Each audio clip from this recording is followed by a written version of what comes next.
مفتی صاحب مزار تو امام حسن امام حسین اور حضور صلی اللہ علیہ وسلم کا بھی ہے، اسلام میں مزار بنانا ناپسند ہے؟ ناپسند ہے، بالکل جائز نہیں ہے۔ دیکھو نبی صلی اللہ علیہ وسلم کا مزار نہیں ہے، ہوا یہ تھا کہ جب سعودی عرب میں حکومت سعودیہ کا غلبہ ہوا تو انہوں نے جتنی بھی قبریں تھیں جو خلاف شریعت بنی ہوئی تھی وہ ڈھا کے برابر کر دی، سنت کے مطابق کر دی۔ نبی صلی اللہ علیہ وسلم کی قبر کے بارے میں پھر مشورہ ہوا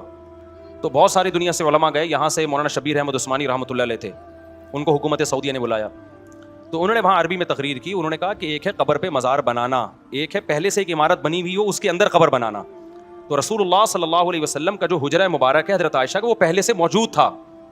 اس کے اندر قبر مبارک بنائی گئی ہے، اور قبر کے گرد تو اتنی سیسا پلائی ہوئی دیواریں ہیں کہ اس کے اندر تو کچھ ہو ہی نہیں سکتا، وہاں تو کوئی جا ہی نہیں سکتا، کیونکہ حفاظت کی نا اس کی، کوئی نبی صلی اللہ علیہ وسلم کے جسد اطہر کی کوئی توہین نہ کر لے کہیں سرنگ وغیرہ بنا کے، کیونکہ ایسی کوششیں ہوئی ہیں،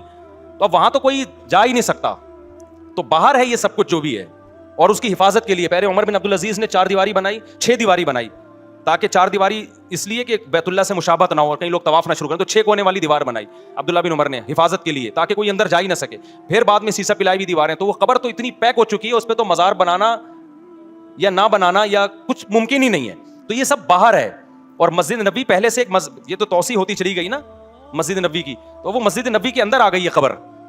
تو اس لیے وہ دیکھنے میں ایسا لگتا ہے کہ مزار ہے، حقیقت میں وہ مزار نہیں ہے۔ اور نبی صلی اللہ علیہ وسلم کی صحیح حدیث ہے کہ میری قبر کو عیدگاہ مت بناؤ، آپ نے فرمایا اللہ یہود و نصارہ پہ لعنت کرے، وہ اپنے پیغمبروں کی قبروں کو عیدگاہ بناتے ہیں، سجدہ گاہ بناتے ہیں، تبھی پیغمبر صلی اللہ علیہ وسلم کی قبر پہ میلہ ٹھیلا نہیں ہوتا جو مزاروں پہ ہوتا ہے، وہاں بیٹھنے کی اجازت نہیں ہے، وہاں صرف یہ کہ آپ سلام پڑھیں اور نکل لیں، تو اس لیے اللہ نے اپنے حبیب صلی اللہ علیہ وسلم کی قبر کو اس سے محفوظ رکھا ہے۔ لیکن آپ عبداللہ شاہ غازی کے مزار پہ جاؤ اور پیغمبر کی قبر پہ جاؤ، دونوں میں زمین آسمان کا فرق نظر آئے گا، وہاں قوالیاں چل رہی ہیں، وہاں دھمال ہو رہے ہیں، وہاں طواف ہو رہے ہیں، وہاں سردے ہو رہے ہیں، تو کیا نبی کی قبر پہ ایسا ہوتا ہے؟ بالکل نہیں ہوتا۔ رہا مسئلہ حضرت حسن و حسین رضی اللہ عنہما کا، تو مجھے نہیں پتا ان کی قبر پہ کیا ہو رہا ہے، اگر وہاں بھی یہ سب کچھ ہو رہا ہے جو مزاروں پہ ہوتا ہے تو وہ بھی حرام ہے بھائی۔ جو بھی اس قبر جن کے بھی وہاں کی جو بھی گورنمنٹ ہے اس سے قیامت کے دن سوال ہوگا، یہ اہل بیت ہیں، آپ نے ان کی قبروں پہ بدعتیں کیوں کی ہیں؟ مجھے پتہ نہیں ہے ہوتی ہیں کہ نہیں ہوتی، لیکن اگر ہو رہی ہیں تو غلط ہو رہی ہیں، وہ ناجائز کام کسی کے کرنے سے جائز تھوڑی ہو جاتا ہے۔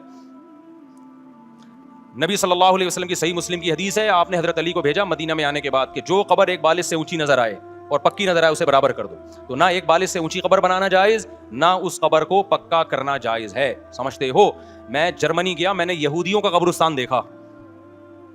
اور آپ یہاں مسلمانوں کا قبرستان دیکھو، آپ کو یہودیوں کا قبرستان سنت کے مطابق نظر آئے گا، مسلمانوں کے قبرستانوں میں آپ کو ایسے بڑے بڑے گنبد اور قبے نظر آئیں گے، سمجھتے ہو؟